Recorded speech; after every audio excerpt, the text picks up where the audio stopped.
We set up an entire live stream and podcast for 8 people from the hotel in 30 minutes. Yes, we definitely want to show you what it looks like to pull off a podcast, a live stream, no matter where you are, and how to do it quickly. If you want to see a whole bunch of tech and behind the scenes, this is going to be the video for you. So let me share with you why I was actually in Orlando, Florida. There was actually an event called Podfest VidFest, and one of the days is dedicated to Amazon Live, which is a platform that I've talked about here on my channel, and I've been a contributor in the Amazon Live community, created a Facebook group, and now we have a whole bunch of people that live stream and create influencer videos on Amazon and actually get paid for it. So it's pretty cool to talk about tech gear on Amazon. Now, as a speaker at this conference, the main agenda was just to share with the live audience in attendance. But my MMC community decided they wanted to roll up too. And so we needed to produce a live stream for our normal Monday through Friday show. So literally, in addition to speaking at Podfest VidFest, myself along with the KBCN network team, we actually produced a live stream early in the morning on that Friday. So here's the schedule. 6 a.m. we meet up, 6:45 we need to be ready to go. 7 a.m. is our live show video and audio to the Clubhouse app.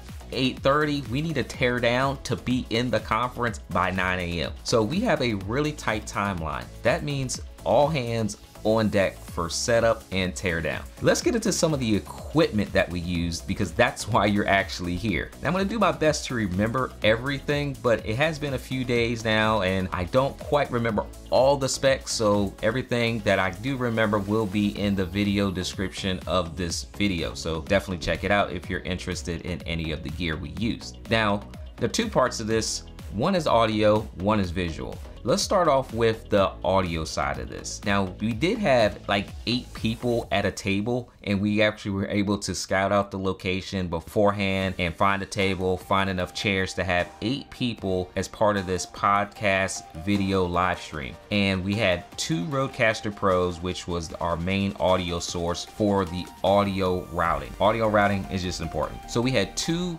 Rodecaster Pros that we used for the entire setup on the table. This controlled 4 microphones for each. So with that out of the way, everyone else had their own microphones that they brought with them to Orlando, and then everyone had their own headsets. So we had multiple different brands of headsets down there, but our folks from Shure actually came off the elevator and saw that we had all this other equipment. So no, God!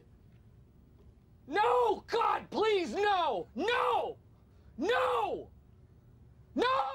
we might actually be switching over to a whole bunch of Shure products soon. We'll see, links in the description. But that was just an amazing testament of how we were able to do all this audio connection so fast. So we had all our different microphones, XLR going into the Rodecaster Pros. Rodecaster is releasing the brand new Rodecaster Pro 2, so I will be talking about the Rodecaster Pro 2 and how it compares to the Rodecaster Pro 1 that I have on my desk and just bought literally not even like 3 months ago. Now, when it comes to video, we had quite a few different cameras going. The KBCN team, they had their camera set up as the main shot. And then I also brought my 2 PTZ cameras. I had 2 Zigo cameras that I keep in my Pelican case at all times, along with the Huddle Cam controller, which is a serial controller for those cameras. Now, you may be asking why I use the HD Huddle Cam controller versus the PTZ Optics controller that I just talked about in a recent video. Well, the fact is I have multiple and duplicate solutions for everything. I have, I don't know, 8 PTZ cameras, 3 controllers, I have cables galore. So anytime there's an event that I need to quick run and gun, I actually have a case that's already packed at all times for any event. So if a client calls and says, hey, can you live stream this event? I literally have at least 2 cameras ready to go at all time, along with all the audio, cable, lights, all that stuff just ready to go. So that's why I use that particular controller for this event. And plus, I knew I was just going to go serial connections and not using IP because we didn't know initially where we were going to set up before I left here. So using serial was was just gonna be the easiest route to go anyway. Now, along with the PTZ cameras, I had my own tripod. It had a nice dual tripod mount that I like to use, so both of my cameras actually sit on the same tripod, so it's nice and convenient. And my cameras were more so the wide angle shot and the close-up shots when needed. Now, I'm gonna also put in the video description a link to the live stream itself, because you may want to actually watch and see what the final output looked like. Now, one thing that I did miss in speaking about was the audio for the live stream.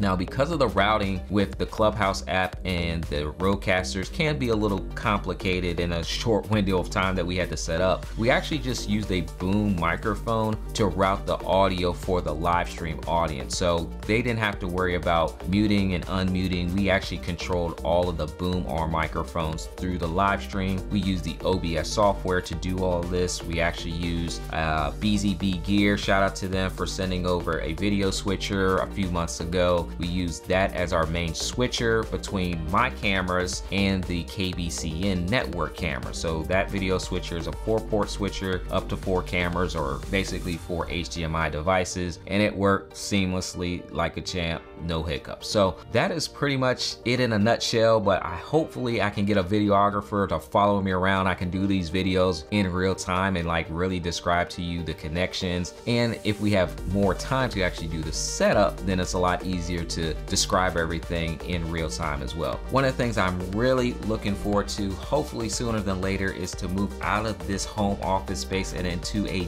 dedicated office space where I can expand all this equipment and really show you all demonstrations, different setup techniques, different of everything, scenarios of how you can actually improve and change, upgrade your live streaming production as well. So if you guys are interested in being a supporter of that, make sure that you check out for the community that will be launching soon, and all those proceeds will help grow this channel along with the setup of the office space to really be able to produce more content that's helpful for you. And as always, thank you guys for being a part of this channel. Hit the like button if you haven't already, and look forward to seeing you in the next video.